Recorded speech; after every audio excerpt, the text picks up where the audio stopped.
Hello everyone, here's Lacrima. It's been a while since our last interview, so I hope you are looking forward to it. I want to introduce you to Primogenitor34, who draws anime-inspired illustrations. Before I show you his badass artworks, here's a little reminder to subscribe to my channel. Any support for this project is highly appreciated. But now let's start!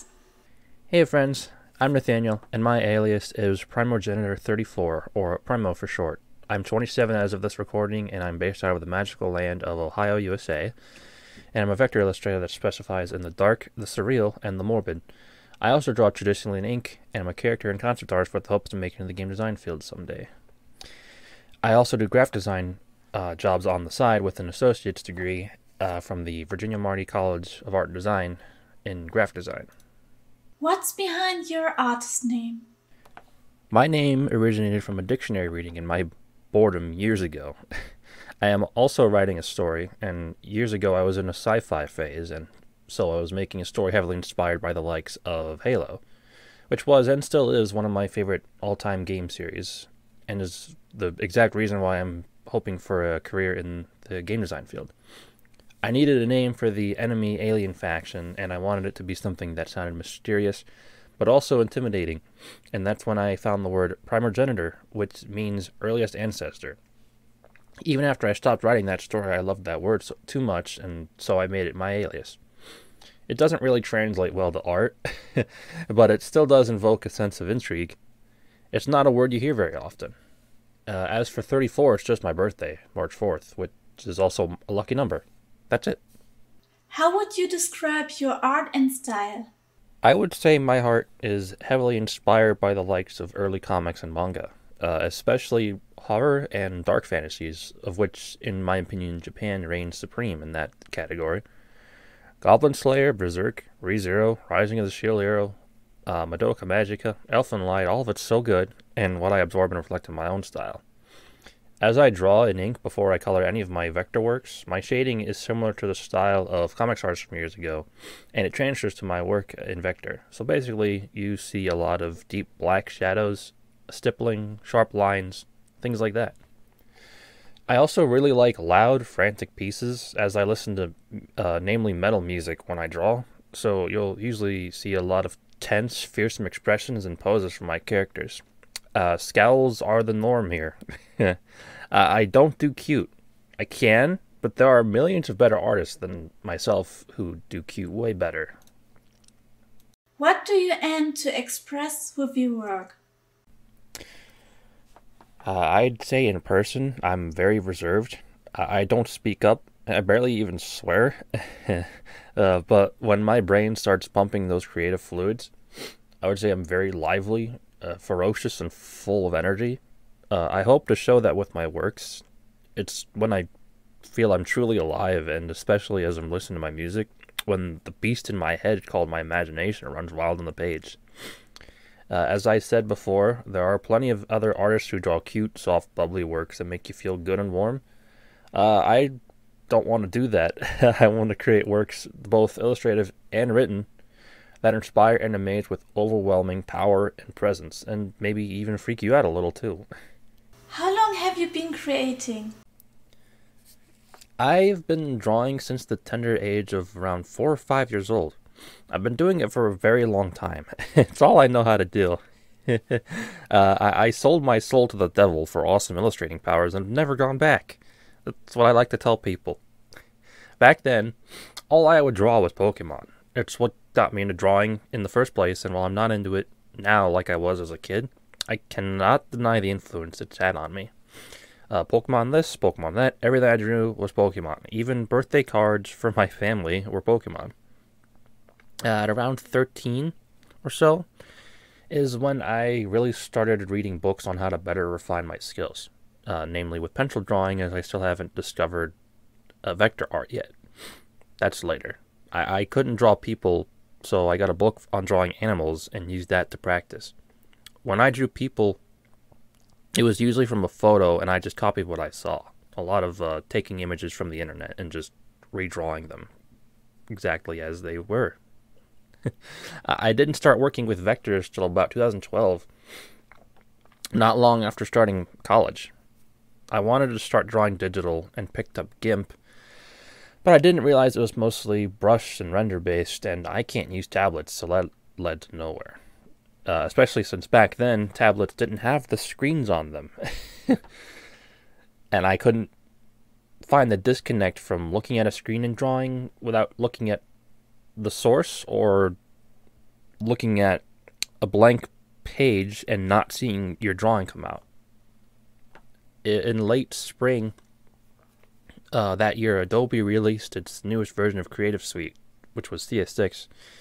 And I bought that entire package using my McDonald's paycheck, which was my first ever purchase I had ever made with my own money, and I've been using that program since. Who or what are your biggest influences? My inspiration always came from music or the games that I had played, and so most of my bigger influences on my art are bands, music artists, and video games. Some big names in music that really influenced my style are the likes of Ozzy Osbourne, who's my favorite, Megadeth, Alice Cooper, Iced Earth. Those are some of the bigger ones anyway, and some of the games I particularly enjoy would be Doom, Devil May Cry, the F-Zero series. Nintendo, please release more F-Zero games. So, stuff that's fast and heavy, basically. Only recently have I started to pick up on prominent names in the illustration business that I'd keep in the back of my mind for later reference and later influence. Lately, I'd been drawn to the works of such names as Genzaman, who's a big name in the world of Street Fighter and Capcom as a whole.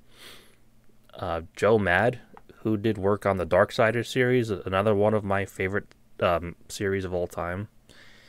And William Beachy, who was the head of a design firm out of Cleveland, not far from my college, whom I had the distinct pleasure of interning under within my last years of college.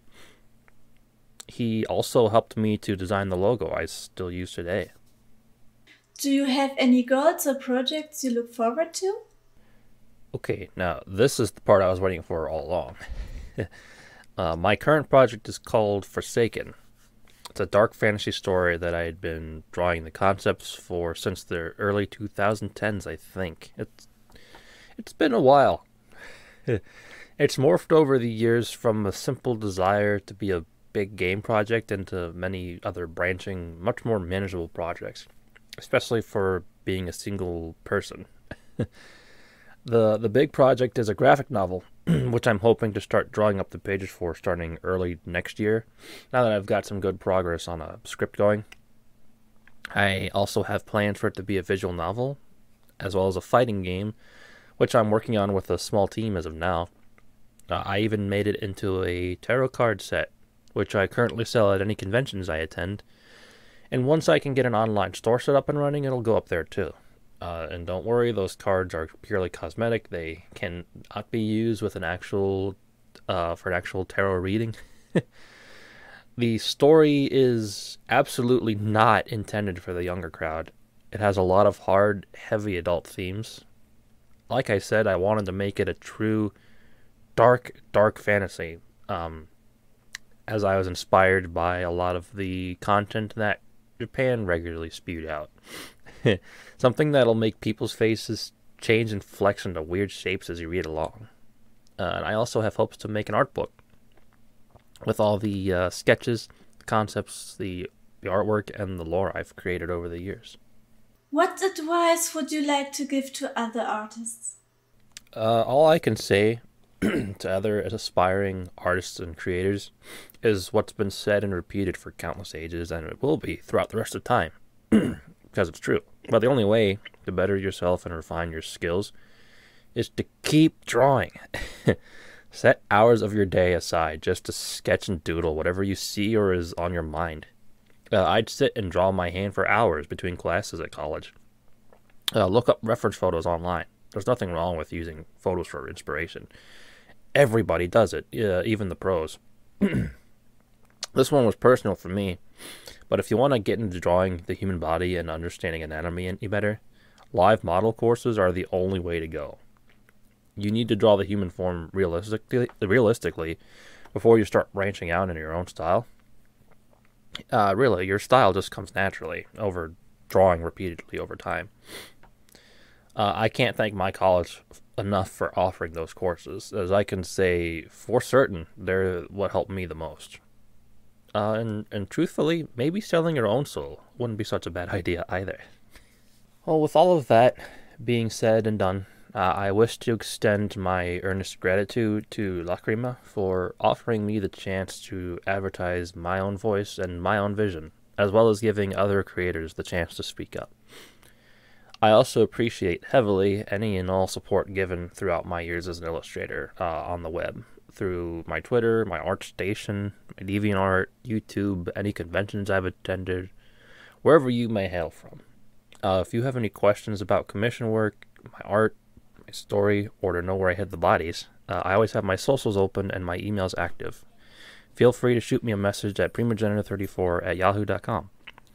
I go by Primogenitor34 anywhere and everywhere. And with that, I think I shall depart. Many thanks again, and I hope I may find some of you out there in the void.